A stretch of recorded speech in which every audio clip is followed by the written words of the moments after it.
अस्सलाम वालेकुम दोस्तों, मैं हूं ताहिर और आज की इस वीडियो में मैं आपके साथ बात करने जा रहा हूं कि क्या पेपाल में और आपके बैंक अकाउंट में जो है अगर नाम अलग अलग हो तो आप उनको लिंक कर सकते हैं या नहीं। तो इसका सिंपल आंसर तो ये है कि जी, आप लिंक कर सकते हैं और लिंक हो भी जाता है। लेकिन इशू ये आता है कि जब आप पेपाल से अपने बैंक में अमाउंट ट्रांसफ़र करेंगे और नाम अलग होगा तो हो सकता है कि आपका बैंक जो है वो पेमेंट रिजेक्ट कर दे और वो पेमेंट आपको वापस पेपाल में हो जाती है और तकरीबन इसमें फिर 1 से 2 हफ्ते लग सकते हैं कि अगर बैंक कैंसिल करता है पेमेंट तो वापस पेपाल में आने में। अब अगर जो है आप देखिए पाकिस्तान में पेपाल यूज़ कर रहे हैं तो क्योंकि ऑफिशियली पाकिस्तान में पेपाल की सर्विस नहीं है तो हमें किसी अरब कंट्री का या किसी बाहर की कंट्री का पेपाल अकाउंट बनाना पड़ता है।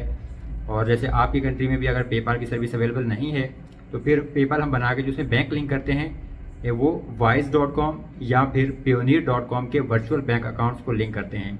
वाइज और पेयोनियर दोनों ही वर्चुअल बैंक अकाउंट्स जो है ऑफ़र करते हैं डिफरेंट करेंसीज़ में।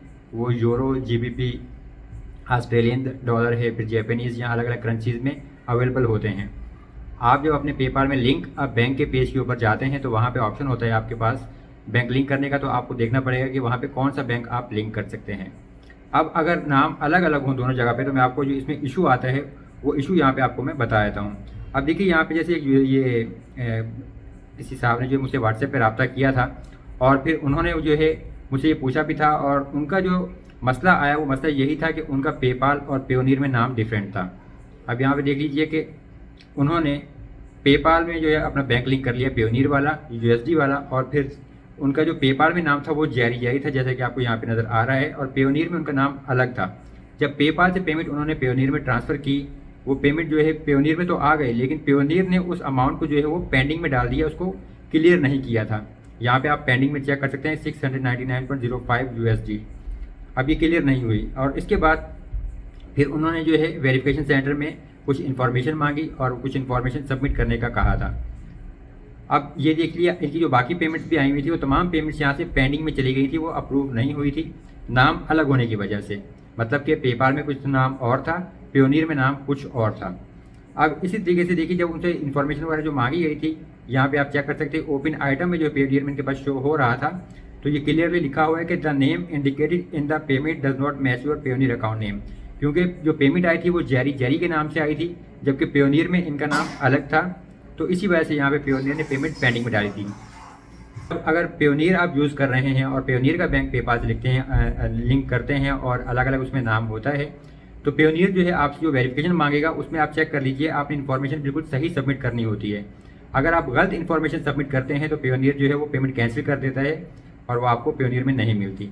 आप यहाँ पे चेक कीजिए कि यहाँ पे जो उनसे इन्फॉर्मेशन मांगी गई थी उसमें 3 चीज़ें मांगी गई हैं, लेकिन क्लियरली इन्फॉर्मेशन पढ़ें कि the name indicated in the payment does not match your Payoneer account name.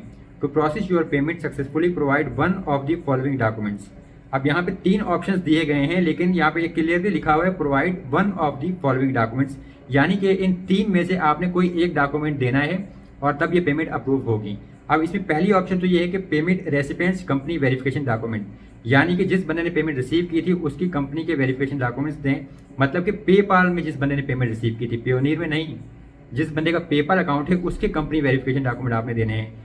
ये नॉर्मली मुश्किल होता है तो आप इसको रहने दें। दूसरा ऑप्शन होता है कि पेमेंट रेसिपिएंट्स फोटो आईडी, यानी कि पेपाल वाले जो बंदा है उसकी आपने फ़ोटो आईडी देनी है। उसमें आप उसका ड्राइविंग लाइसेंस, उसका पासपोर्ट या फिर आप जो है उसका शनाख्ती कार्ड वहाँ पे अपलोड कर सकते हैं। और तीसरा ऑप्शन है कि screenshot showing affiliation to your business web page. तो ये भी बहुत सिंपल होता है कि अगर आपकी कोई वेबसाइट है तो सिंपल आप उस वेबसाइट में एक जो है पेज क्रिएट करें पेयोनियर वेरिफिकेशन के हवाले से और वहाँ पे जो है आप जो पूरी एक डिटेल लिखें कि this website is on and operated by, और साथ जो आपका पेपाल वाला नाम है वो भी लिख दें और नीचे पेयोनियर का अगर 2 अलग अलग बंदे हैं तो दोनों का ही नाम लिख दें कि भाई ये दोनों बंदे जो हैं वेबसाइट को ऑपरेट करते हैं, और फिर आप उसका जो है स्क्रीनशॉट दे दें। या आसान हल ये होता है कि जो बंदा पेपाल यूज़ कर रहा है जिसकी पेपाल की पेमेंट आई है उसका आप यहाँ पे जो सेकंड वाला option payment recipients photo ID select करें और उसका आप या तो ड्राइविंग लाइसेंस या पासपोर्ट यहाँ पे अपलोड कर दें या उसकी एनआईसी जो है वो आप यहाँ पे अपलोड कर दें तो पेमेंट आपकी अप्रूव हो जाती है। मेरे साथ भी ये हुआ था, मैंने जो है पेपाल और पेयोनियर जो है अलग अलग नाम से लिंक किया था, तो जब मैं पेपाल ने मुझसे पूछा तो मैंने वहाँ पे पासपोर्ट अपलोड कर दिया था और वो पेमेंट अप्रूव हो गई थी। लेकिन ये जो बंदा है इसने यहाँ पे गलती की थी, पेमेंट इसने जो इन्फॉर्मेशन सही सबमिट नहीं की, तो इस वजह से पेयोनियर ने इसका अकाउंट भी ब्लॉक कर दिया और उसकी पेमेंट भी कैंसिल कर दी। यहाँ पे अगर आप चेक करें, ये रेड कलर की एक वार्निंग शो हो रही है साइन, तो यानी कि तीनों बैलेंस जो इसके यूएसडी, यूरो, जीबीपी के जो बैलेंस है पेयोनियर ने ये ब्लॉक कर दिए हैं। और जो पेमेंट थी अगर आप चेक करें यहाँ पे जो इसका स्टेटस है वो भी कैंसिल आ रहा है। यहाँ पे देखिए ये तकरीबन 3 पेमेंट शो हो रही है, 1.10 यूएसडी, 1 यूएसडी है और 706.11 यूएसडी है। ये तीनों पेमेंट पेपाल ने कैंसिल कर दी। और जब ये पेमेंट आपकी कैंसिल हो जाती है तो फिर तकरीबन आपको 1 से 2 हफ्ते तक वेट करना पड़ेगा और फिर ये पेमेंट जो है पेयोनियर से वापस पेपाल में जाएगी आपके पास। और दोबारा से फिर आप जो है अगर ट्रांसफ़र करेंगे पेयोनियर या वाइस का बैंक लिंक करके, वहाँ दोबारा से आपको वेरिफिकेशन कंप्लीट करनी पड़ेगी। जब तक आपकी वेरिफिकेशन कंप्लीट नहीं होगी आपको ये पेमेंट्स नहीं मिलेंगी। ये चीज़ ध्यान में रख लीजिए। और एक और जो बंदा था उसने मुझे मैसेज किया था, उसके साथ ये मसला हुआ है कि उसने भी अलग अलग नाम से क्योंकि लिंक किया हुआ था, तो पेमेंट जो है जब पेयोनियर ने उसकी कैंसिल की तो तकरीबन मेरे ख्याल से अभी शायद 1.5 महीना या 2 महीने होने वाले हैं, अभी तक उसकी जो पेमेंट है जो पेयोनियर ने कैंसिल की थी उसको वापस पेपाल में नहीं मिली। तो इस चीज़ का आपने ख्याल करना है, क्योंकि अगर आप पहले गलती नहीं करेंगे तो बाद में आपका टाइम वेस्ट नहीं होगा, आपके पैसे नहीं फंसेंगे और आप परेशान भी नहीं होंगे। अगर आप खुद ही गलती कर लेंगे तो उसके बाद देखिए ये वेरिफिकेशन होने में अच्छा खासा टाइम लग जाता है, आपके बहुत दिन ज़ाया होते हैं और अगर पेमेंट फिर कैंसिल हो जाए तो फिर वो एक अलग मसला बन जाता है। तो उम्मीद करता हूँ कि आपको कुछ सवालों के जवाब लाजमी मिले होंगे।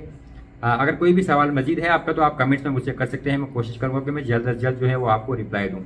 वीडियो देखने का बहुत शुक्रिया। मैं हूँ ताहिर ताउस देसी टीवी चैनल से। अल्लाह हाफिज़।